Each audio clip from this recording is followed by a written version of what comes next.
Hello, everyone. My name is Leilani. This is my channel, Living with Eve, and today I have a very special guest, Dr. Dan Biddle. He is the president of Genesis Apologetics, and he is here to talk about some exciting things that are happening. One of which is a new movie that is coming out, as well as we're just going to talk a little bit about homeschoolers and looking at biblical creation and why that's important. So, the first thing I would like you to share with everyone is this movie that's coming out, and it's called The Ark in the Darkness, Unearthing the Mysteries of Noah's Flood, and where they could find it, get tickets, all the things. Sure. Yeah, absolutely. So we've worked about 2.5 years on this movie and did a lot of filming. We filmed it at the Ark Encounter, put together by Answers to Genesis. We filmed at Liberty University, and we're finally at the release stage now. We started out with 890 theaters accepting the movie. Now I think we're over 930, which is great. It's a Fathom release, which means it's only a 2-day event, and it's going to be playing in those 900 plus theaters on March 20th and 21st. And tickets are available and showtimes at www.noahsflood.com. So no apostrophe s, but plural. So noahsflood.com. And you can click there and look at theaters, showtimes near you, put in your zip code, city, whatever, and it will pull up the theaters closest to you. And we're excited that the movie's going to come out. With the ticket sales are going pretty well so far. We've got, I think, 25, 26 days left until the movie comes out, but we're real excited. Okay, and so what exactly is it about? And who what kind of the families want to see it? Is it for kids? Is it for high school, middle school? What's the age Yes. range? Yes, I have some good insights there because Fathom let us pre-screen the movie 3 times. Well, actually twice. Once we had to split it in half. But I've pre-screened the movie in front of middle schoolers and high schoolers, and then a mixed audience. And so let me start just by giving you a schematic of what the movie does. Technically, it's a documentary. But it's much, much, much more than that. Our director is an award acclaimed winner, Sevenfold Films. He produced Genesis Paradise Lost 7 or 8 years ago. It was an award-winning film, did almost $2 million at the box office, and still it's probably the leading film ever done on creation because it was 3D, lots of CGI and graphics and everything. So he was a director for our film, and he was able to pull together a lot of amazing graphics and animations and photorealistic animations on Noah's flood and the Ark. Just incredible things like there's a time lapse of Noah's Ark being built that's perfectly to spec and everything. So really interesting stuff. But the way I would frame the movie is by dividing it up into thirds. So it's about 1/3 incredible photorealistic, highly visual representations of Noah's flood and the Ark that have never been seen before in theaters and probably never will be. Just incredible, incredible footage that's beyond what CGI players call just visual. It's photorealistic. So you're looking at it and it's not cartoon. It looks like the real thing, and it's just incredible. So about a third of the movie is that. A third of it is just, let's just call it talking heads, experts behind cameras with lights in their face talking about geology, paleontology, biology, and the different fields involved in studying Noah's flood and Noah's Ark. But even the talking heads portion of the movie is done with mystery and intrigue, and it's not bright lights on faces. It's very, very watchable talking heads. The people that we have on the film are 11 PhD experts. They know what they're talking about. They have a command of the subjects, and they speak with authority when they talk about the credibility of Noah's flood. So that's about a third of the movie, and then the last third is what we call a 3D lab room. And it's where the viewer is taken into a really cool animated three-dimensional room, and they're looking at something like Pangea or the Bible, and it's candlelit and it's cool, and the narrator's talking, and it pulls you into this visual experience. So the movie is balanced in the way that just when your middle schooler is just about to lose attention, all of a sudden there's a flying pterodactyl on the screen, so it's done in that type of a way. But I did get to see it pre-screened in front of a couple hundred middle schoolers and maybe 400 high schoolers. And I can say this from watching the audience and being there for both showings. I would say the movie's great, and it really hits a spot for well-trained high schoolers and college kids that have taken earth science and learned about biology and dinosaurs and things of that nature. But middle schoolers, it's going to be a little mixed bag. And what I would say about, in fact, I would be so bold as to say there are probably some 8, 9, and 10-year-olds that would love this movie and would grapple with it and grasp it and understand it and really, really love it. In fact, I know 8 or 9, 10-year olds that would just love to see this movie several times, put it on repeat, you know. But for a lot of the middle schooler kids, just about when they're ready to lose attention, then we're going to we shift to a 3D lab room, or then we're going to shift to the high visuals and everything. So it really depends on the student when it comes to middle schooler. High schoolers, yes. College, yes. Middle schoolers, if your middle schooler is interested in science or is analytical, they'll track with the movie just fine. We didn't get any negative feedback from middle schoolers or their parents or their teachers. So I can be so bold as to say that's a pretty good sample, a couple hundred students, and they received it well. And these weren't all homeschoolers either, right? No, this schooling was, or this screening was done at a private Christian school. Okay. So they're a similar audience to a Yeah. lot of the homeschoolers. So it was not a Yeah. homeschool audience. Now, when we showed it at our Genesis conference, we had 700 people there, and that did have a good influx of homeschoolers. And same thing, no negative feedback, only good feedback. So Okay. let me make a quick comment on that, because if you do have younger kids, let's say 10 and younger, maybe even 12 or younger, it depends. It's hard to judge people's thresholds on movie tolerance. The movie's definitely not PG-13. I would say it's PG. It's not G. It's definitely PG. And there are 3 what I would call intense scenes. There's no blood, there's no gore, of course, there's no nudity, anything like that. But the 3 intense scenes are we do show some hunters fighting with a dinosaur, and there's a spear involved, no gushing blood or anything like that, but that it's a little bit intense. It's a hunting scene. There is another scene, which sounds worse than it looks. It's a mother walking up to the steps with a basket that has a baby in it. And back before the flood and even after the flood, there was a lot of human sacrifice that was going on. So, but there's nothing shown. There's no falling babies, nothing like that at all. It's just an intense scene, I would say. Mhm. But again, middle schoolers, no problem. High schoolers, no problem. I've never had any of the moms come to me and say, I can't believe you showed that. So, but it is an intense scene.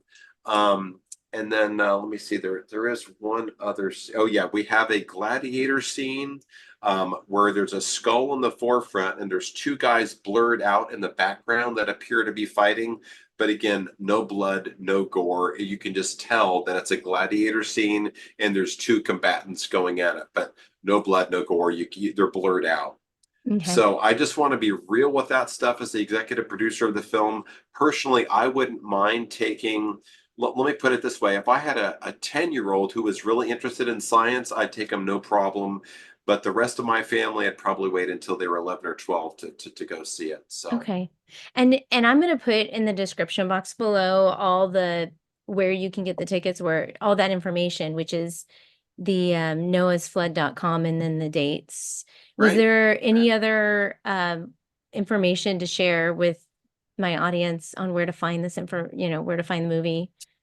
You can go to Fandango and buy tickets. You can buy tickets on most theater sites, but the cleanest way to do it is just go to noahsflood.com and click on Get Tickets Now, and it will show Okay. all 930 theaters around that are showing it. Nice. That's Yeah. awesome. And then we were talking briefly before that there are some companion materials that parents might be interested in using alongside the movie.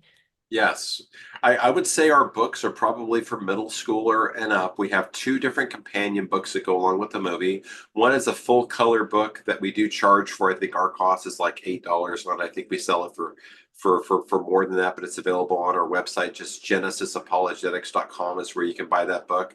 But we have a free book that's downloadable, which is simply an abridged version of that book. I think it's 108 pages. We give it out free all the time at our conferences and everything, and parents can download a PDF of that book. I don't even think it's for sale on our website, but we'd be happy to mail complimentary copies of that book to your audience. If they just want to send us an email, we're happy to put a copy in the Okay. mail for them. So over at genesisapologetics.com, Yeah, they can find yeah, your email. yes. Okay.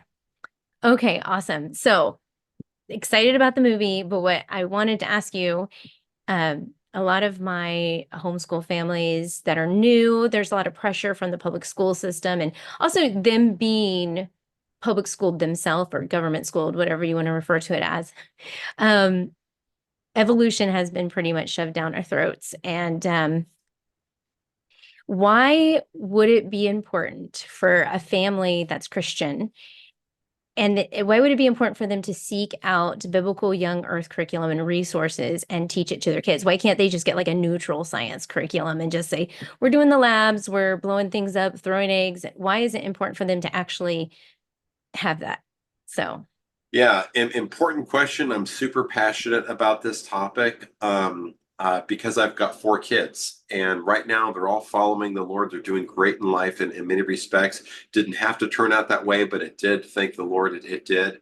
But my oldest 2 kids were not raised under a young earth framework, if you will. They went to public school all the way through. My older 2 kids did.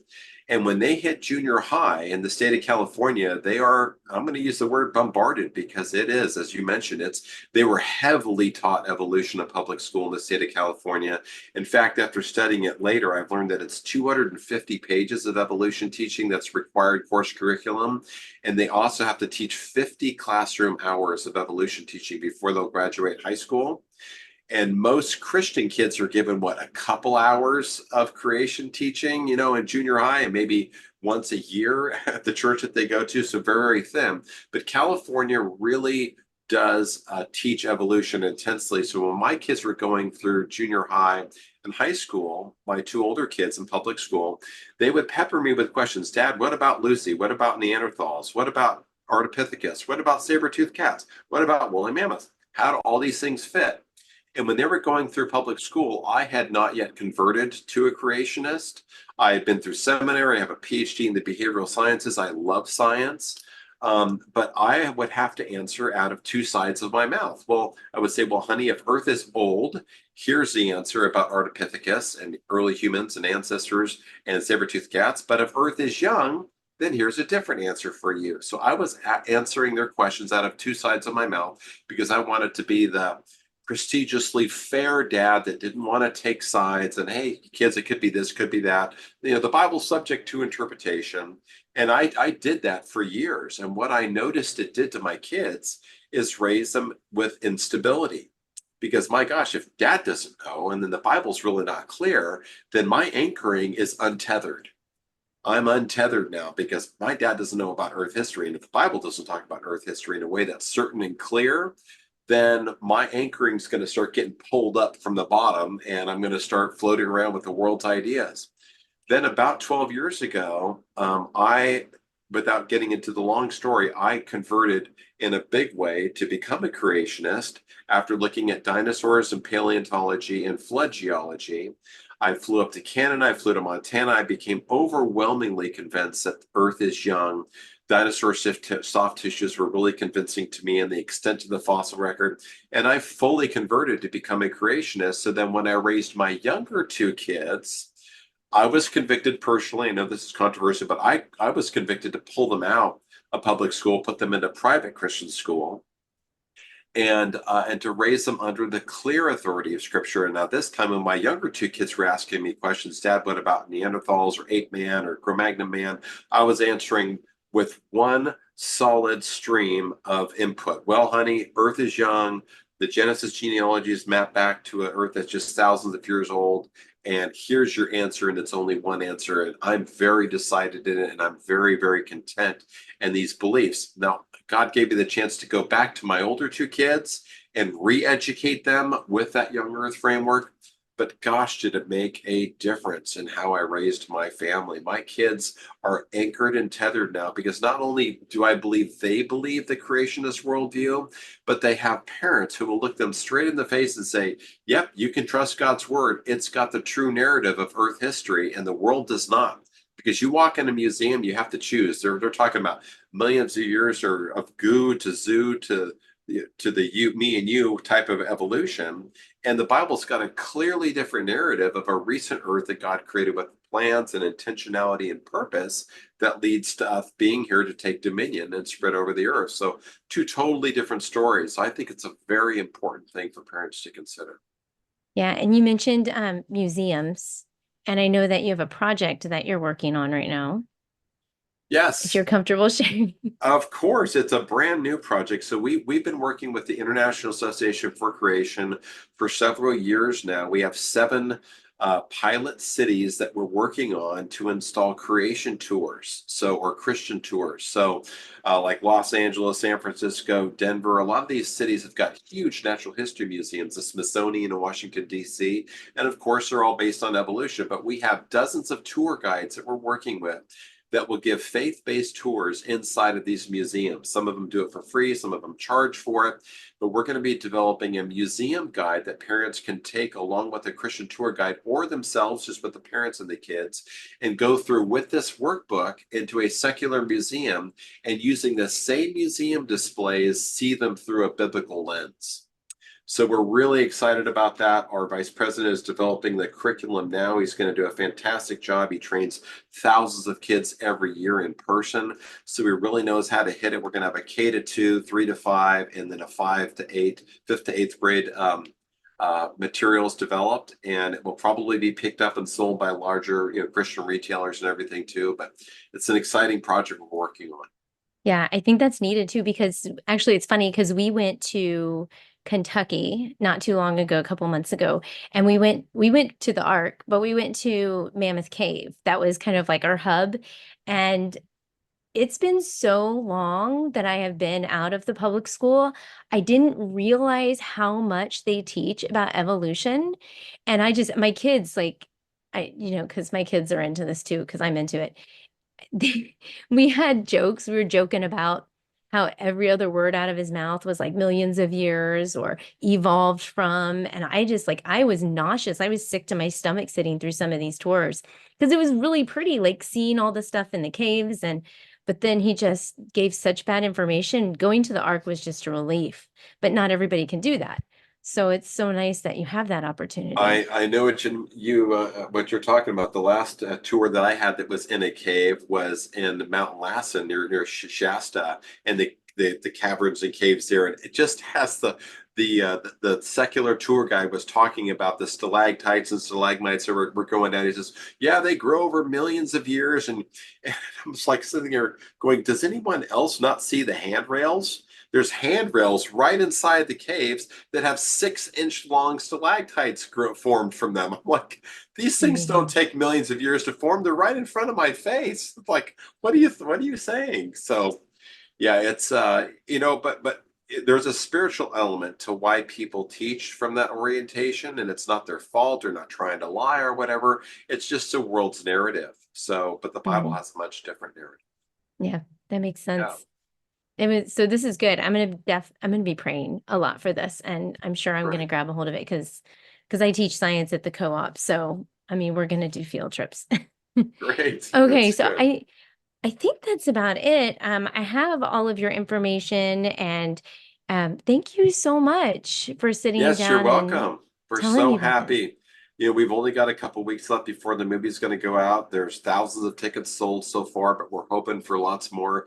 It's a great $15 spend. I know movie tickets are expensive nowadays, but yeah, we're going to come out on 30 plus cable channels and DVDs, and we're going to put it out free on YouTube later. But this is truly a theater experience movie, especially if you have a middle schooler or a high schooler that's into sciences or dinosaurs. You've Mm, got to see it with surround sound with a big theater. It's just incredible mm. experience. So It'd be cool to see it in IMAX. I wonder if there's some IMAX it would. theaters. Yes. Yeah. Yeah, and this is also a great homeschool field trip too. Yes, So that's those true. homeschool moms that like to organize field trips. Yes, it's a great idea. We hope lots of homeschoolers come see the movie. Yeah. Yeah, thank you so Good. much. Yes, you're welcome. And Thanks for having me on. yeah, once again, this is Dr. Dan Biddle, and all the links are down in the description box below. So get those tickets, go watch the movie, check out some of his resources and his website, and I will see everyone in my next video. Bye, guys. Thanks for having me.